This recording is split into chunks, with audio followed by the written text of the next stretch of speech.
Fairy Whispers coming to you on a beautiful, lovely day out here in nature, clearing my mind, body, and soul. It's important to go out in nature and to release negative energy from your life. The universe is full of negative people, negative souls. So where I come to release my anxieties of this world and life, I will come out into nature and I walk, I meditate, I prayer, I listen to nature whisper to my soul.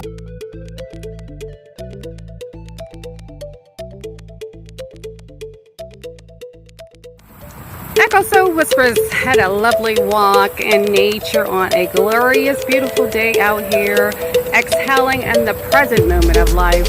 You know, gratitude is the attitude. Always living with gratitude. This is Echo Soul Whispers coming to you after a wonderful walk in nature to clear my mind, body, and soul.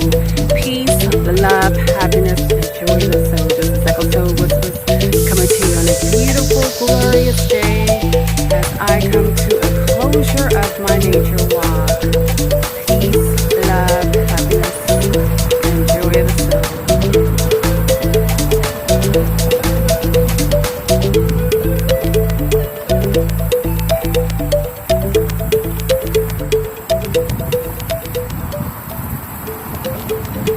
Keep your head to the sky. Echo Soul.